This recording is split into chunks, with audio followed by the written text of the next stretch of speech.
My parents canceled my 18th birthday for my sister's tantrum, so I quietly moved out and watched their perfect life fall apart without me. This is a long one, but the ending that happened last month was so satisfying I had to share. Fair warning, this gets pretty dark, but my family had it coming. Also, sorry for any grammar mistakes. I'm still pretty emotional about all this, even though it's been 2 years. I am 20 male now, but this story starts when I turned 18 2 years ago. My sister Brittany is 24F and has been the family golden child since birth. We're talking full-blown princess syndrome here, the kind that makes people in restaurants stare when she throws adult tantrums. Growing up in suburban Phoenix, our dad Kenneth owns a mid-sized construction company specializing in custom homes, and Mom Linda works as a real estate agent for one of those high-end firms that sells million-dollar houses to tech executives and retirees. Combined, they pull in around $220,000 a year. So we were solidly upper middle class with a big house in a gated community, pool in the backyard, two-car garage, the whole Arizona dream setup. Should have been enough for both kids to have good lives, right? Wrong. Brittany learned early that tears and tantrums got her everything she wanted. I'm talking full-scale meltdowns that would make a toddler jealous. Throwing herself on the floor, screaming until her face turned red, threatening to hurt herself if she didn't get her way. By the time I was old enough to understand what was happening, the pattern was set in stone. She got a brand new BMW for her 16th birthday, metallic white with custom rims that cost more than most people's cars, while I got Dad's old work truck with 200,000 miles, rust spots, and a radio that only played AM stations. The disparity wasn't subtle. She got a $3,200 monthly allowance through her 6 years of on and off college attendance, while I worked 25 hours a week at a local gym just to pay for gas, clothes, and school supplies. When Brittany wanted to redecorate her room for the third time in 2 years, Mom and Dad dropped $8,000 on designer furniture from some boutique in Scottsdale. When I asked for help buying textbooks for my AP classes, they told me to learn financial responsibility. When she wanted to go to Europe for a month with her sorority sisters, they covered the entire $6,000 cost without blinking. When I wanted to attend a leadership camp that cost $400, they said the family budget was tight that month. The examples were endless and infuriating. Brittany crashed her BMW junior year while texting and driving. Dad bought her an even newer model and said, "Accidents happen." I got a speeding ticket for going 5 over in a school zone, grounded for a month and had to pay the fine myself. She failed organic chemistry twice and needed expensive tutoring. No problem, they hired the best tutor money could buy. I needed help with calculus? Figure it out yourself. You're smart enough. Here's the thing though. I was the one actually holding the family together while she created chaos. While Brittany partied, skipped classes, and treated college like an extended vacation, I maintained a 4.2 GPA, worked part-time, did volunteer work at the animal shelter, tutored younger kids for free, and handled most of the household responsibilities that adults should have been managing. I was the one who remembered to pay the water bill when Mom was busy with client showings. I was the one who picked up Dad's dry cleaning when his back was acting up after long days on construction sites. I was the one who grocery shopped, meal planned, and made sure there was food in the house for family dinners. I was the one who cleaned up Brittany's messes both literally and figuratively. My parents justified all of this by saying Brittany was more sensitive and needed extra support because she was emotionally fragile and still finding herself. Meanwhile, I was naturally responsible and didn't need as much attention because I was mature for my age and could handle things independently. They made my competence and reliability sound like reasons to give me less care and attention, not more recognition and support. Every time I succeeded, they acted like it was expected. Every time Brittany failed, they acted like it was a tragedy that required the entire family's energy to address. The worst part was how they'd use me to fix Brittany's problems while giving her all the credit for any eventual success. When she crashed her BMW junior year, I spent my entire weekend helping Dad assess the damage, research replacement parts, and negotiate with insurance companies. When she finally passed organic chemistry on her third attempt, I'd spent months tutoring her through basic concepts she should have learned in high school. When she got arrested for underage drinking at some frat party, I was the one who had to pick her up from jail at 3 a.m. because Mom and Dad were too disappointed and emotionally drained to deal with it. But when Brittany eventually graduated community college, 2 years late, who got all the praise? She did. "We're so proud of how you overcame your challenges," Mom would say. Meanwhile, I was treated like the family's unpaid intern, essential for keeping everything running, but invisible when it came to recognition or appreciation. I kept telling myself it would change when I turned 18. Finally, I'd be legally an adult. Finally, they'd have to respect me as an equal family member. Finally, I'd get some recognition for everything I'd done to keep this household functioning while they focused all their attention on their problematic golden child. I could not have been more wrong about how that would play out. So 2 years ago, I'm about to turn 18. This was supposed to be huge. Legal adulthood, graduation from high school in a few months, early acceptance to Arizona State with partial scholarships based on my GPA and extracurricular activities. I'd been looking forward to this birthday for literally years. For once, I wanted to feel like the center of attention in a positive way. Not because I was fixing someone else's problem or covering for family dysfunction, but because I was actually being celebrated for who I was and what I'd accomplished. I asked my parents if we could have a nice party. Nothing crazy or expensive, just family, some friends from school and work, maybe 25 to 30 people total. We could do it in our backyard, grill some food, set up music, celebrate properly. I even offered to help pay for it with money I'd saved from my job. Mom and Dad seemed genuinely excited about the idea. Our baby's becoming a man, Mom kept saying to her friends and clients. Dad even offered to rent one of those inflatable obstacle courses because he thought it would be fun and nostalgic. We spent weeks planning everything, sent out proper invitations 3 weeks early, ordered a custom cake from the fancy bakery downtown, planned a whole menu of grilled burgers, hot dogs, and sides. Mom even helped me create a playlist of music that would appeal to different age groups. I invited everyone who mattered to me. My best friend Marcus, my girlfriend Sarah, teammates from the wrestling team, guys from work at the gym, my favorite teacher who'd written recommendation letters and believed in me when others didn't, even my boss who'd been like a mentor and father figure. This was going to be my moment to show everyone that the quiet, responsible kid had actually made something of himself. I'd been accepted to a good university, had scholarship money, maintained relationships with quality people, and was ready to start my adult life on solid ground. Then, exactly 3 days before the party, Brittany's spring break trip to Cancun got canceled. She'd been planning this trip for months with her college friends. A week at some luxury resort where rooms cost $400 a night, parties every night at beachfront clubs, Instagram photo shoots with professional photographers, the whole influencer lifestyle experience she was constantly chasing. Dad had already dropped $4,500 on her portion of the resort, flights, and spending money. She'd spent weeks shopping for the perfect bikinis, getting spray tans, buying new designer luggage. But her friend group had some massive falling out over drama I never fully understood. And suddenly the trip was off, deposits were lost, and Brittany was stuck at home with nothing to do during her spring break. She came home Friday afternoon absolutely losing her mind. I'm talking full-scale nuclear meltdown. Crying, screaming, throwing things in her room, slamming doors, the whole performance. She'd been counting on this trip as her reward for finally passing her classes that semester. My parents went into full crisis mode immediately. Mom called in sick to work to comfort her, canceling 3 client meetings and potentially losing commissions. Dad canceled his weekend golf plans and his poker night with his buddies.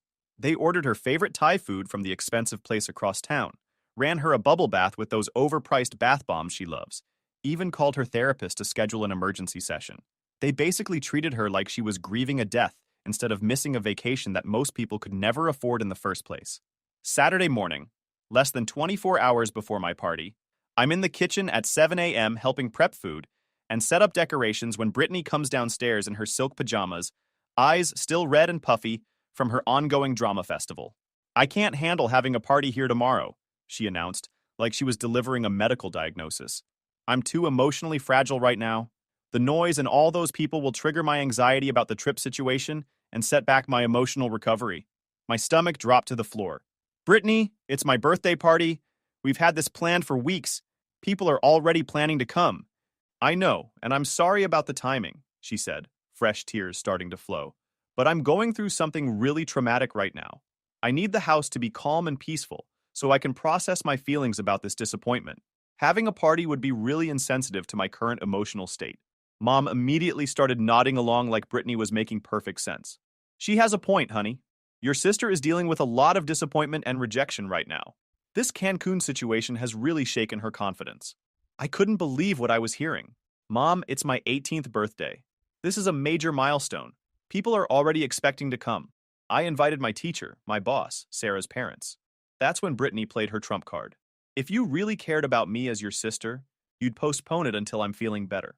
Families should support each other during difficult times, not make things worse by being selfish. Dad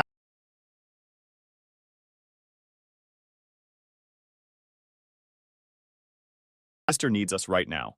You're strong enough to handle a little disappointment. She's not built the same way you are. But Dad, everyone's expecting to celebrate tomorrow. I've been planning this for weeks. I ordered a cake, bought decorations, planned the whole menu. We'll reschedule for next weekend, he said firmly, already mentally moving on to the next topic. Family comes first, and right now your sister needs our support more than you need a party. You'll have plenty of other birthdays. The casual dismissal of my milestone birthday, the dismissal of me as a person who mattered, hit like a physical punch to the gut. This wasn't just about a party being canceled. This was about 18 years of being treated like my needs, feelings, and accomplishments didn't matter whenever Brittany had any kind of crisis or inconvenience. I spent the rest of Saturday making humiliating phone calls to cancel everything. My girlfriend was confused and hurt that I'd wait until the last minute to cancel. My friends were disappointed, and some of them already had plans for the following weekend. My teacher seemed genuinely concerned about me and asked if everything was okay at home. My boss was understanding but clearly thought it was weird that I'd cancel my own birthday party. I had to lie to everyone and say I was suddenly sick because I couldn't admit that my own family had canceled my birthday party to accommodate my sister's vacation drama. The humiliation was unbearable. Meanwhile, Brittany spent the entire day lounging by the pool in a designer bikini, posting melancholy Instagram stories about dealing with life's disappointments and learning to find peace in unexpected changes. She looked like she was having a spa day, not processing emotional trauma. That night, as I sat alone in my room on what should have been the eve of my big celebration, I made a decision that would change the trajectory of my entire life. I was done being this family's emotional support animal, problem solver, and unpaid maintenance staff. The next morning, my actual 18th birthday, I woke up to absolutely zero acknowledgement from my family. No happy birthday, no special breakfast, no gifts, no recognition that this day was different from any other Sunday. Mom was too busy making Brittany her favorite protein smoothie with expensive organic ingredients, and Dad was already at a construction site because Sunday was apparently just another workday when it came to my birthday. The house felt exactly the same as every other day, except now I was officially an adult being treated like an invisible child. Around noon, Brittany actually had the audacity to complain that I was bringing down the mood by being quiet and distant. "It's not my fault your party got canceled," she said, while scrolling through her phone and eating the fancy brunch Mom had prepared for her. "You don't have to take your bad mood out on everyone else. Some of us are dealing with real problems." That's when something fundamental snapped inside me. I realized I had options I'd never seriously considered before. I was 18 now, legally an adult with rights and freedoms. I had money saved from 2 years of working at the gym. I had friends whose families actually valued me and treated me with respect. Most importantly, I had the grades, scholarships, and college acceptance to build a life independent of these people who clearly didn't appreciate or value me. I started making strategic phone calls from my room. First, I called my wrestling coach. His family had always been kind to me, and I knew they had an extra room since their oldest son had left for college. When I explained the situation in general terms, they immediately offered to let me stay with them as long as I needed. "You're like a son to us anyway," his wife said when she got on the phone. "We'd be honored to have you here during your senior year." Second, I called my boss at the gym. He'd been encouraging me to take on more hours, and had even mentioned that his other location across town needed reliable help. When I asked about the possibility of full-time work, he said he could start me at 30 hours a week immediately. "You're the most responsible kid I've ever hired," he told me. "If you need more income for independence, I've got opportunities for you." Third, I called my school counselor at her home number. She was shocked when I told her what had happened and immediately offered to help me figure out the logistics of finishing senior year while living independently. "What your parents did was completely inappropriate," she said. "An 18th birthday is a major milestone, and canceling it for the reasons you described shows a serious problem with family priorities." By Sunday evening, I had a comprehensive plan for independence. I spent the following week being completely normal on the surface. Went to school, worked my regular shifts at the gym, did my usual household responsibilities like nothing had changed. My parents thought my attitude had improved and were proud that I was handling disappointment maturely. What they didn't know was that I was quietly moving my important belongings out of the house. A few items each day to my coach's place. My important documents, my electronics, my best clothes, books, wrestling trophies, anything that actually mattered to me. I also stopped doing all the little things that kept the household running smoothly. didn't remind dad about upcoming bill due dates, didn't organize mom's client paperwork or update her calendar, didn't clean up random messes around the house, didn't grocery shop or meal plan. The following Saturday, exactly 1 week after my canceled birthday, I finished the job. I waited until both parents were out of the house and Brittany was at the mall spending money she didn't earn. I packed the rest of my belongings into garbage bags and boxes, systematically emptying my room of everything that belonged to me. I left a note on my bed, along with my house key. Since my needs, feelings, and milestones don't seem to matter in this family, I've decided to go somewhere they do. Don't contact me unless you're ready to genuinely apologize and make real changes to how you treat me. I'll finish high school and start my adult life with people who actually value and respect me. This isn't a tantrum or a phase. This is me choosing to surround myself with people who treat me like I matter. I loaded everything into my old truck, took one last look at the house I'd lived in for 18 years, and drove away knowing I'd never live there again. The immediate sense of relief and freedom was overwhelming. For the first time in my life, I was making a major decision based purely on what was best for me, not what was most convenient for everyone else. Quick pause, fellas. YouTube just dropped this new hype feature. If you're hooked on this story, smash that hype button. It tells YouTube this video deserves to blow up, and it keeps even crazier stories coming your way. Thanks so much for your support. All right, back to the drama. Living with my coach's family was like stepping into a parallel universe where children were actually valued, supported, and treated with respect. They celebrated my presence, asked about my day, included me in family decisions, and treated me like a valued family member instead of unpaid household help. For the first time in my life, I felt like I was living with people who genuinely wanted me there. Meanwhile, my original family was falling apart without me there to hold everything together, and the process was both fascinating and satisfying to watch unfold. The first signs appeared within days. I'd been the one handling most administrative tasks that kept the household functioning. Bill reminders, appointment scheduling, grocery shopping, meal planning, basic organization.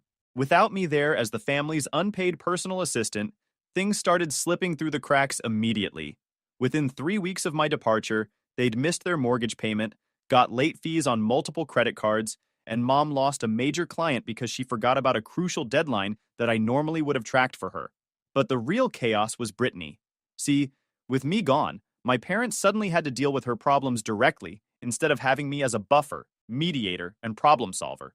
And man, did she have problems that had been accumulating like a ticking time bomb. First, she failed 2 classes that semester and got put on academic probation. Without me there to tutor her, help with assignments, and basically do half her coursework, she was completely lost. She'd been relying on my help for so long that she'd never actually learned how to study, research, or manage her academic responsibilities. Dad had to hire an expensive private tutor at $75 an hour, but Brittany kept skipping sessions because she didn't vibe with the teaching style. Then she got arrested again, this time for shoplifting at an upscale boutique in Scottsdale.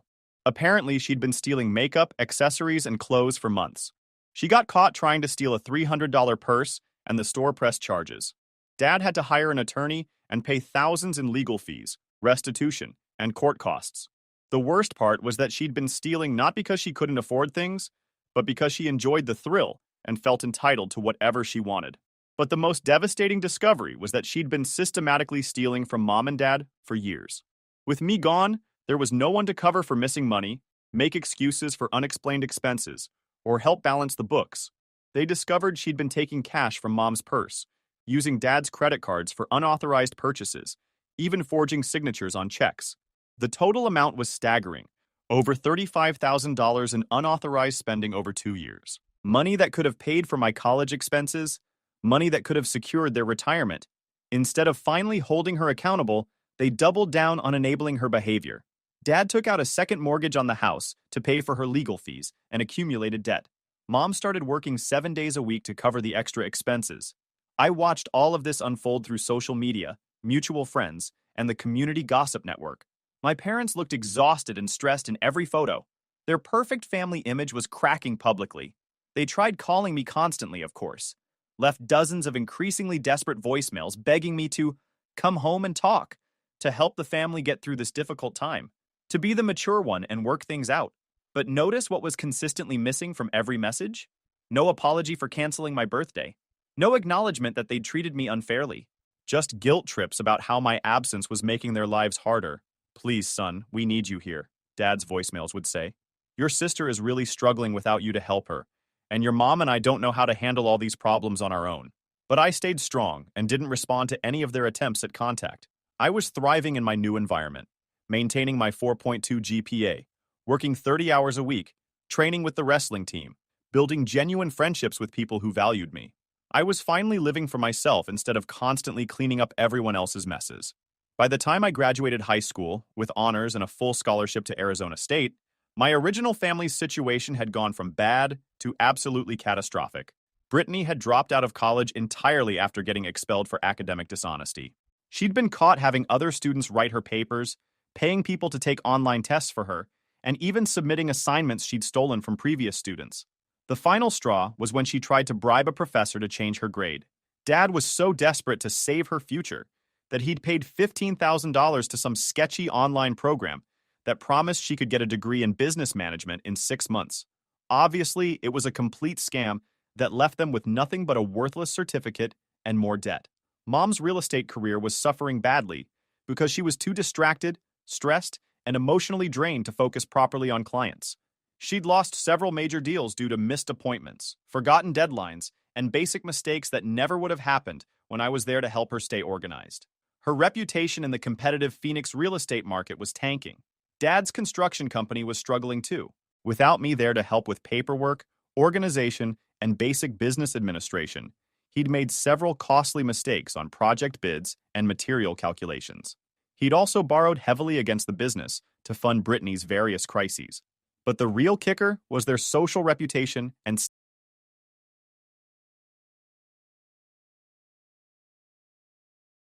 Brittany's legal troubles had made it into the local police blotter that gets published in the community newsletter.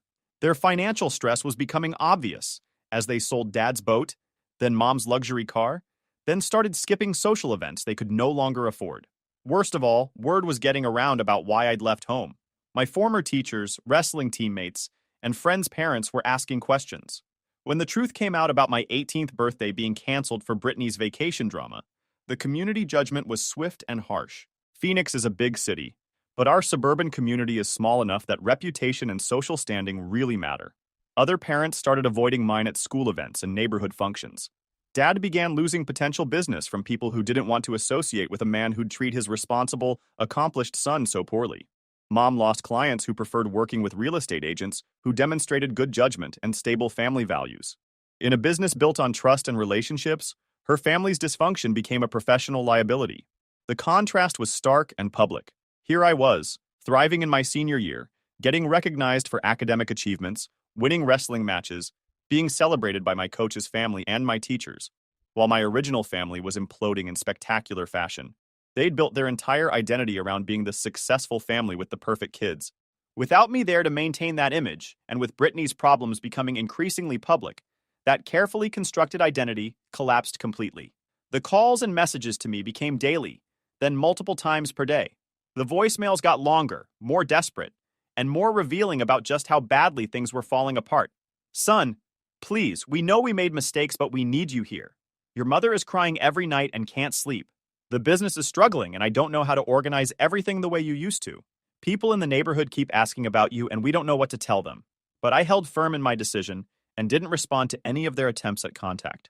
I was living my best life, graduated with a 4 GPA, earned a full scholarship to Arizona State University, got promoted to shift supervisor at the gym, maintained a healthy relationship with my girlfriend Sarah, and built genuine friendships with people who respected and valued me.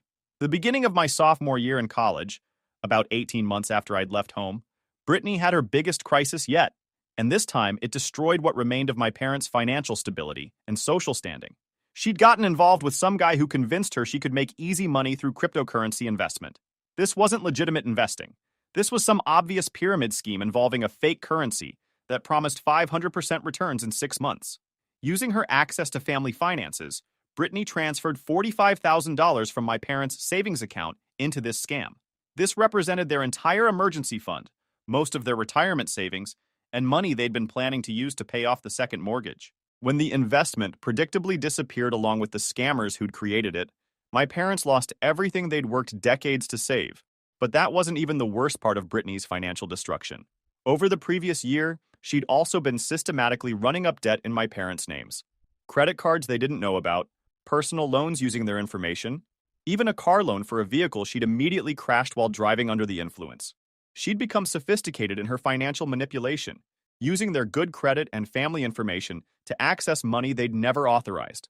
By the time they discovered the full extent of her fraud, she'd created over $80,000 in debt that they were legally responsible for. Combined with the lost savings, the total financial damage was well over $125,000, enough to completely destroy their middle-class lifestyle. The financial devastation was swift and complete. They had to declare bankruptcy, which ruined their credit and professional reputations. They were forced to sell the house they'd lived in for 15 years, the house where I'd grown up, the house that represented their version of the American dream. They moved into a small two-bedroom apartment in a less desirable part of town, lost most of their possessions in the downsizing, and faced the reality of starting over financially in their 50s. Dad's construction business collapsed under the debt load and legal complications. Mom had to take a job at a big corporate real estate firm, where she made a fraction of her previous income and had no autonomy or respect. But the personal cost was even higher than the financial devastation. Brittany, faced with actual consequences for the first time in her 26 years of life, had a complete mental breakdown. She couldn't handle the reality that her actions had destroyed her family's stability, couldn't cope with the guilt and shame, couldn't function when people finally held her accountable for her choices. She moved back in with my parents in their tiny apartment and became completely dependent on them for everything: emotional support, financial support, basic life management. She couldn't hold a job for more than a few weeks, couldn't manage basic adult responsibilities, couldn't function as an independent person. My parents, now in their 50s and financially devastated, found themselves caring for a 26-year-old woman child while living paycheck to paycheck in cramped conditions. The stress of supporting 3 adults on 2 minimum wage incomes while dealing with bankruptcy proceedings was overwhelming. The pressure destroyed their marriage. After 25 years together, they separated 6 months later, unable to cope with the stress, blame, and resentment that had built up around Brittany's behavior and their enabling of it. Dad moved in with his brother and started working construction jobs for his former competitors, earning a fraction of what he'd made as a business owner.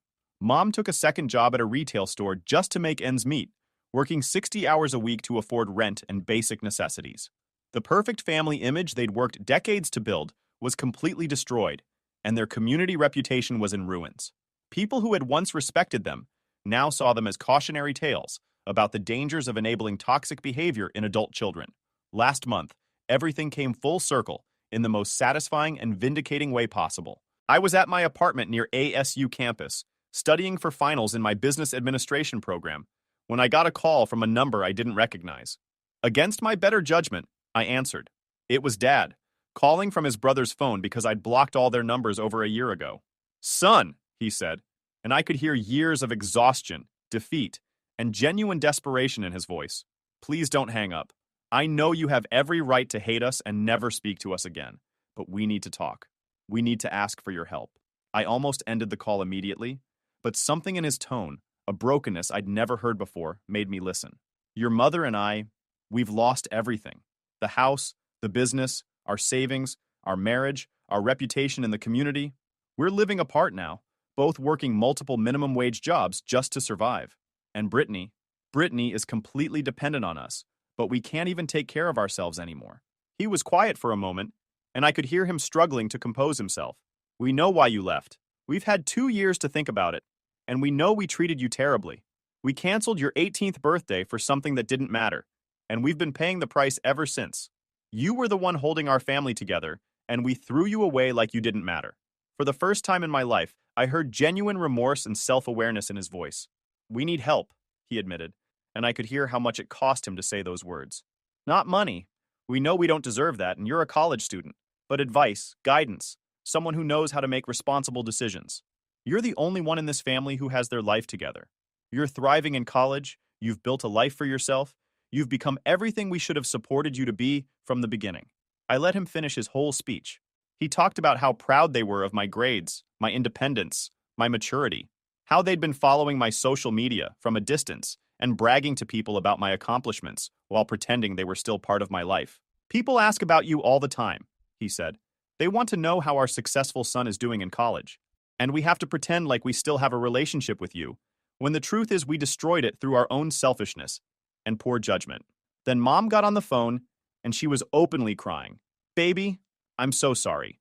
I know we don't deserve your forgiveness, but we've realized that you were the best thing about our family, and we threw it away.